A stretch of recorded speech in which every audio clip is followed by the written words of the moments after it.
Seja muito bem-vindo, sou Rabino Yosef. Vou te ensinar através dos segredos da Torá e segredos da Kabbalah como você ter uma vida melhor, tanto materialmente como espiritualmente, como se elevar espiritualmente, crescer, tanto crescer materialmente no sentido financeiro, no sentido de sucesso, como o sentido de melhorar o seu comportamento, como você crescer e se elevar espiritualmente. Vamos lá, hoje a gente vai falar sobre, imagina uma pessoa que recebeu os maiores poderes divinos de Deus, os maiores presentes de Deus,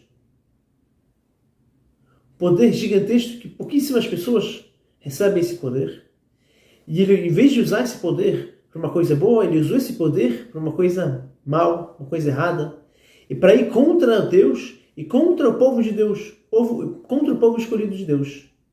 Já viu hoje sobre os grandes dois maiores profetas que já tiveram na face da terra.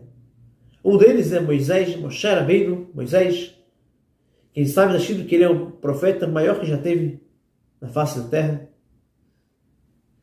Todos os milagres, como ele falava com Deus de face a face. A gente vê isso na Torá, no Pentateuco.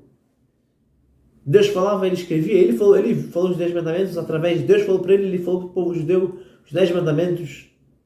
A gente vê, só quem lê um pouquinho da Torá, da Bíblia judaica, ou da Bíblia mesmo, já vê que Moshe Rabbeinu, Moisés, ele era um profeta assim, do nível mais elevado que já teve. Agora, eu queria te contar hoje, existia um outro profeta, chamado Bilam. Bilam, em hebraico, em português, se chama Balaão. Balaão, está escrito que ele tinha, tem opiniões que dizem que ele tinha o mesmo nível de profecia de Moshe Rabbeinu, de Moisés. Tem outros sábios que dizem que Balaão ele tinha um nível mais elevado ainda de Moshe Rabbeinu de profecia. Imagina, ele era um gigantesco no sentido de profecia. Mas ele, em vez de usar isso para cumprir a vontade de Deus, a gente vê que ele faz o contrário. Ele usa isso para ir contra Deus. Como assim? Vou contar aqui para você um pouquinho da história para você entender melhor. O povo judeu, depois que saiu do Egito, estava no deserto. Ficaram 40 anos no deserto. Estavam no caminho para ir para a Terra Santa, a Terra Prometida, a Terra de Israel. Esse caminho eles tiveram que passar por alguns lugares, algumas terras, que era um caminho até chegar a Israel. Mas o povo judeu sempre pedia permissão, se podia passar naquela terra. Passar tranquilo, sem guerra, sem nada. O povo judeu chegou para o rei dos Emoreus, dos Emorim, e falou para ele, deixa eu te passar na sua terra. Deixa eu passar na sua terra sem guerra, sem briga, sem nada. E mais ainda, vai ser bom para você. A gente vai comprar água de vocês, a gente vai comprar a comida de vocês no caminho. Vocês vão ganhar bastante. Mas Sihon, ele não aceitou. Esse rei não aceitou. Ele foi lá e fez uma guerra contra o povo judeu. Fez uma guerra contra o povo judeu e, imagina o que aconteceu, no final da história, ele se deu mal, o povo judeu ganhou a guerra e conquistou o espaço dele. Assim que funcionava antigamente. Ganhava uma guerra, pronto, agora é seu. Agora, quando aconteceu isso, o vizinho dele, o rei Balak, que é o nome da porção de hoje, da nossa paraxá, o rei Balak escutou isso. Ele ficou com medo. Falou, o povo judeu está aqui do lado. Acabaram de conquistar o meu vizinho. Eles vão querer conquistar a gente aqui. E o povo judeu mandou, eles querem permissão, vocês podem passar na sua terra. Mas o rei Balak era malvado, odiava o povo judeu. Falou, de jeito nenhum, vocês querem passar aqui, eu vou guerrear contra vocês. Mas ele sabia uma coisa, ele viu o que acabou de acontecer. O vizinho dele guerreou contra o povo judeu ganhou. O que ele decide fazer? Ele começa a pensar, ele fala, qual que é o poder do povo judeu? O povo judeu não é um povo que sabe muitas estratégias de guerra, que tem armas boas. Qual que é o poder deles? E ele chegou à conclusão que o poder do povo judeu era na fala. Na reza, como o povo judeu ganhava a guerra, rezavam para Hashem, pediam para Hashem, falavam para Moshe Rabbeinu principalmente rezava, o povo judeu rezava, e Deus dava a vitória para eles. Então, o rei Bilac, ele falou que preciso encontrar alguém que também tem força na fala. Preciso guerrear com o povo judeu com a mesma arma que eles têm. Não são armas físicas. Uma arma mais espiritual. E assim, ele procurou e ele chamou o profeta Balaão. Agora, por que existia um profeta? Que ele era esse Balaão, ele era profeta de todas as nações. Que Deus falou, se só o povo judeu tiver um profeta, as outras nações não tiverem um profeta, então, quando eu quiser reclamar deles, ou cobrar deles, castigar eles, quando eles fizerem alguma coisa errada, pelo mau comportamento deles, eles vão falar, olha, se a gente tivesse um profeta que nem os judeus, que nem Moisés, que nem Moshe Rabbeinu, a gente não ia se comportar assim. Nosso comportamento ia ser muito melhor. Por isso Deus deu um profeta também para as outras nações, mas na prática o próprio profeta deles usou isso contra Deus. E já vê isso na história de hoje. Vamos lá. Então Balaão, chamaram o profeta de Balaão, vieram vários representantes do rei Balac, e chegaram lá na casa dele e falaram para ele, olha, a gente quer que você vai com a gente, onde está o povo judeu, e você vai amaldiçoar, através da fala, você vai amaldiçoar o povo judeu. Na hora ele falou, olha, eu não posso fazer nada sem a permissão de Deus, esperem aqui, de noite eu falo com Deus, durmam aqui. Ele dormiu, teve um sonho, ele viu Deus no sonho dele, teve uma revelação de Deus. Como a gente falou antes, ele tinha um nível de profecia bem elevado. E ele perguntou, na hora que ele está lá, ele que sonhou, Deus se revela para ele e fala para ele, quem são essas pessoas que estão aqui com você? O que eles vieram fazer aqui? Aí o Balaão falou, olha, eles vieram me pedir para amaldiçoar o povo judeu. Aí Deus falou para ele, não, de jeito nenhum, você não vai amaldiçoar o povo judeu. E assim foi. Balaão ficou de novo, esperou mais um dia e falou para os representantes do rei Balac, espere mais um dia, vou tentar falar de novo com Deus. Talvez agora eu consiga encontrar um momento que ele está com raiva do povo judeu e eu consiga, e assim talvez eu vou conseguir amaldiçoar o povo judeu. Ele dormiu de novo, Deus de novo falou para ele, se você quiser ir, pode ir. Mas saiba de uma coisa, você não vai amaldiçoar eles. Você não vai conseguir amaldiçoar eles. Não amaldiçoe eles, só abençoe eles. Daqui os comentaristas do Rumash, do Pentateuco, dessa história, perguntam o seguinte, por que Deus, esses representantes de Balac, foram falar com Balaão, por que Deus falou para ele, quem são essas pessoas que estão com você? Deus não sabia? Deus sabe de tudo. Por que perguntar, quem são essas pessoas? Deus sabia. A resposta é o seguinte, Deus queria mostrar para Balaão que ele pensasse um pouquinho, refletisse, calma aí, como eu fazer uma coisa dessas? Deus não quer que eu faça isso, como eu fazer contra a vontade de Deus? Deus me deu um grande presente, que eu sou um grande profeta, eu tenho uma revelação de Deus de um nível muito alto, como eu vou fazer uma coisa contra Deus? Como eu vou usar isso contra Deus? Deus não quer que eu vou amaldiçoar o seu povo, o povo judeu.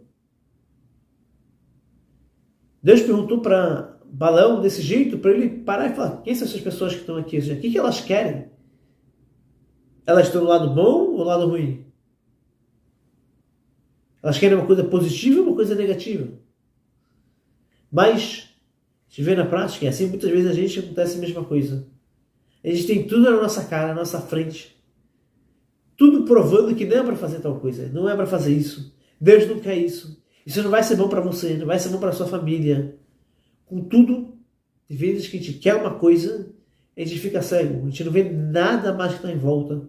Deus dá sempre a gente sinais e provas mostrando, olha, não faça isso, por favor, não faça isso. Mas tem vezes que a gente está muito focado naquilo, a gente quer só aquele prazer, aquele desejo, a gente acaba deixando de lado o resto. Acaba não vendo e não percebendo que não é para fazer isso. Que isso vai ser uma coisa ruim para a gente. Que nem Balaão. E assim foi na prática. Ele foi lá, o rei Balac, ele foi amaldiçoar o povo judeu, e Deus não deixou ele amaldiçoar o povo judeu. Ele só abençoou o povo judeu e a gente sabe que o fim do profeta Balaão foi trágico. Ele morreu. Mataram ele, melhor dizendo. Agora, a gente vê na prática que mesmo que Deus não queria, existe o livre-arbítrio. E mais ainda, nossos sábios dizem que a vontade tem uma força muito, muito grande. Se você tem uma vontade de fazer alguma coisa, mesmo que é uma coisa errada, uma coisa que Deus não quer, Deus deixa. Deus fala, você quer fazer isso? Faça. Se tiver vontade muito grande para isso, faça. Mesmo que vai ser ruim para você. Deus não tira da gente a liberdade. Mas, ao mesmo tempo, o contrário. Isso aqui também é uma grande lição para a nossa vida. Se a gente quer ter sucesso em qualquer coisa, se a gente quer muito fazer alguma coisa, se a gente tem realmente uma vontade forte, nada vai parar a gente. Se a gente tem uma vontade forte, mesmo que é uma coisa que, de acordo com nossas forças, a gente não teria como fazer isso, a gente consegue. Por exemplo, a pessoa que não tem capacidade de entender uma coisa tão profunda, mas se ele se esforça, ele quer muito, muito, muito entender essa coisa profunda, Deus ajuda e Deus faz a gente conseguir entender essa coisa profunda. Então a gente tem que saber usar isso para o lado positivo. Que a vontade é uma coisa muito forte, uma coisa que mexe dentro da gente, no interior da gente. E quando a gente tem uma vontade muito grande para uma coisa, isso revela forças interiores, forças que estavam ocultas, a gente consegue fazer aquela coisa. Como a gente vê na prática, tem várias histórias de mães ou pais que queriam salvar a vida dos filhos e fizeram coisas malucas, coisas que, de acordo com o nosso raciocínio normal, coisas impossíveis de acontecer. Conseguiram levantar carros e levantar coisas que um peso absurdo. Por causa da vontade, uma vontade tão grande de salvar o filho, que conseguiram revelar essas forças que a gente tem, essas forças ocultas. A gente tem que saber usar isso para o lado positivo. Agora, de novo, como pode ser que Balaão, ele sabia que Deus não queria aquilo, mesmo assim, ele fez o contrário. Eu quero, eu vou lá. Deus não deixa eu ir lá, mas eu vou lá. No final, Deus deixou? A resposta é o seguinte. A gente vê, na Kabbalah explica o seguinte, e na Hassut também explica, que o nome de cada coisa, ele mostra a essência da coisa. O nome não é uma coincidência. O nome de cada coisa, na língua da Torá, isso mostra a essência da coisa. A essência, qual é o assunto dessa coisa. Então assim também, o nome Bilam, Balaão, em hebraico Bilam vem de Balaam, que ele quer Bilam, ele quer Balá, ele quer engolir o povo. Ou seja, toda a vontade forte de Balaão era o quê? Engolir o povo de Deus. Ele tinha um ódio enorme do povo judeu. Quando o rei Balac veio chamar ele não precisou falar, não precisou de nada para convencer ele. Na hora ele tinha um ódio muito grande pelo povo judeu. Um ódio muito enorme. Então, por isso, já que ele tinha essa vontade tão forte de fazer isso, esse ódio tão grande, isso fez ele ficar cego. E ele só queria fazer a vontade dele. Ele deixou a vontade de Deus do lado. Esse é um grande problema. Quer dizer, a gente não pode só pensar na gente. Como uma pessoa pode chegar a fazer isso? Se a gente é uma pessoa egoísta, se a gente só pensa na gente, a gente não está no lado para Deus, automaticamente, isso vai pensar na gente, no nosso ego. E tudo que estiver na nossa volta, a gente não vai ver. A gente não vai pensar, não vai ver. Pode estar nos nossos olhos, na nossa cara, e a gente não vai ver. Então, na nossa cara, não faça isso, a gente não vai ver. Eu quero fazer isso. Porque a gente só pensa na gente. Agora, no nome de Moshe Rabbeinu, a gente vê o contrário. Moisés, o profeta Moshe, não era só um nível. Deus pode dar para a gente muitos dons, mas a gente tem a escolha de usar esse lado positivo ou negativo. Moshe Rabbeinu, ele tinha esse nível de profecia muito alto, mas o principal assunto de Moshe Rabbeinu era bitul. Bitul significa anulação. Ele não tinha ego nenhum, ele era humilde. Deus, só fazer o que Deus quer. E realmente, vamos pensar bem, quem sabe melhor o que é bom para a gente? Deus. Então, se Deus quer que a gente faça uma coisa, isso é bom para a gente. Deixe de lado o seu ego, o seu egoísmo, o seu orgulho e olhe o que realmente a gente tem que fazer, o que Deus quer da gente. E assim, a gente vai ter sucesso tanto espiritualmente, a gente vai conseguir crescer espiritualmente, mas também a gente vai conseguir crescer materialmente. Agora, Deus dá pra gente muitos dons, muitas qualidades. A gente pode ou não estar usando isso, ou estar usando isso para coisas erradas. A gente tem que pensar, avaliar, tem que usar nossos dons que Deus nos deu para cumprir a vontade de Deus, fazer o que Deus quer.